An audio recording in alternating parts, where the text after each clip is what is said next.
In moments of self-doubt, negative thoughts flood my head. You don't deserve it, you're deluded, if you think you can get it, you're going to lose. When this happens, I tell myself one thing. Nah, I'd win.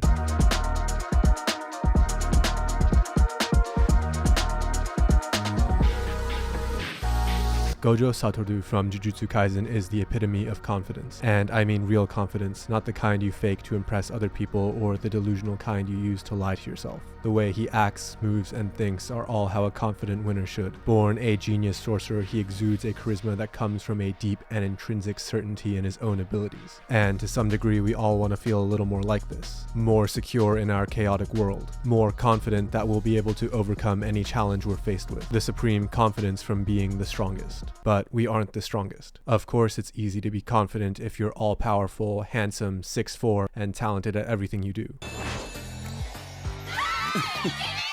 In fact, it'd be more surprising if you weren't confident. Yet, even if you aren't the strongest, possessing true confidence is something that helps you out in life. It propels you through criticisms and self-doubt to pursue your ambitions. It gives you peace and stability of mind when you encounter uncertain situations. You'll find this nature of true confidence in many hyper-successful people far before they reach the pinnacle of their career. Who's the best player in the world ever? Diego Maradona. Me. Is there any limit to your ambition? No. Or any limit to what you think you can achieve?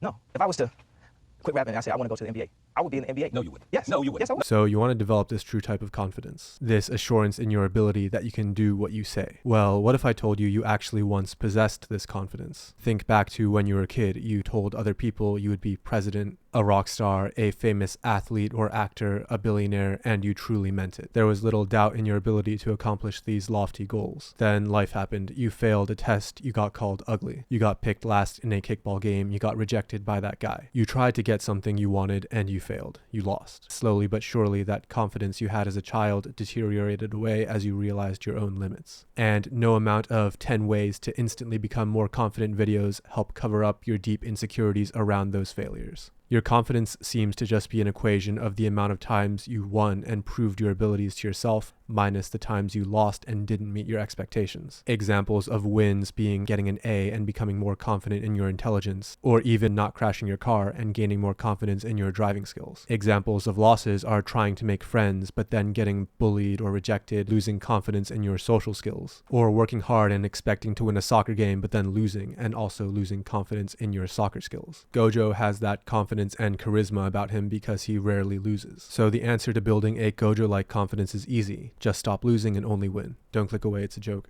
Of course, it's impossible to never lose in life. Everyone loses, even Gojo. However, the key to building confidence is how you internally frame both losses and wins. I'm going to go over 2 scientifically backed tools on how you deal with losses and how you can reliably secure more wins to develop a Gojo-like confidence. So first, when we deal with losses, the most important thing you can do is have a growth mindset. And to understand the growth mindset, we must first understand its opposite counterpart, the fixed mindset.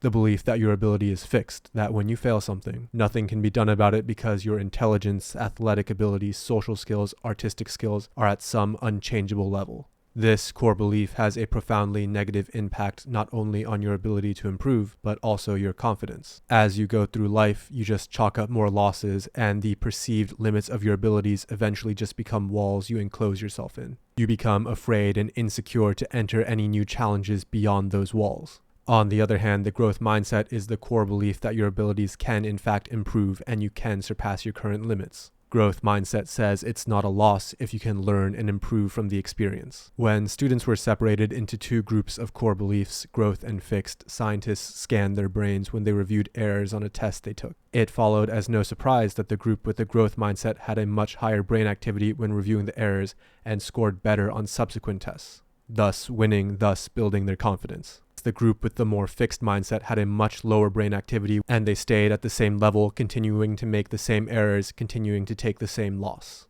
For those with a growth mindset, many times losses end up retrospectively being a good thing. Gojo's loss in his battle against Toji ultimately propelled him into a stronger state.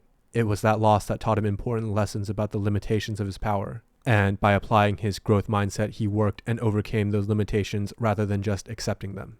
When you have growth mindset hammered into your being, you are inherently more confident when entering challenging situations, because there are only 2 positive outcomes. You either win or you grow. And while growing and learning is always a win in my book, when it comes to confidence, it's a fundamental truth that results still talk. Tangible results you can measure heavily contribute to your confidence. Saying I've learned this many times doesn't have the same effect as saying I've won this many times. Results boost confidence because it's evidence that you are who you say you are.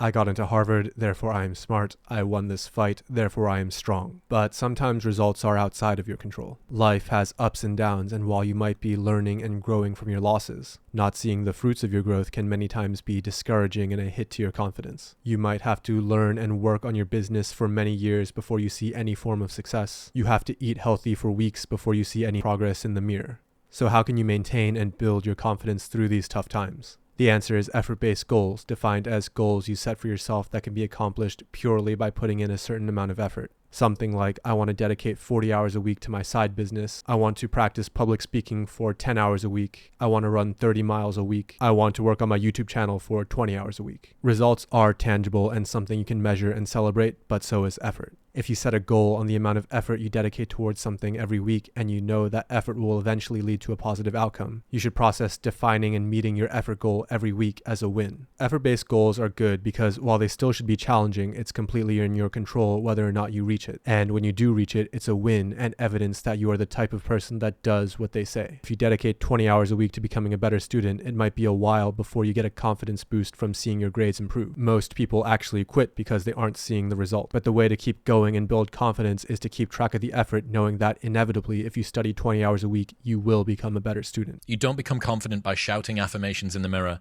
but by having a stack of undeniable proof that you are who you say you are. Outwork your self-doubt. Have the volume of effort be the base of the mountain of evidence that you are who you say you are, and the confidence and accomplishments will follow. So while we all can't be Gojo, hopefully this video has given you perspective on how you can build confidence when navigating the uncertainty of life, even if you aren't the strongest.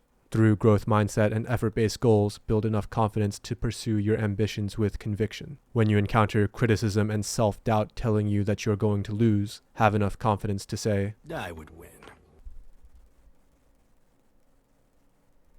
Then life happened. You failed a test, you got ugly. you got called ugly. You didn't get ugly.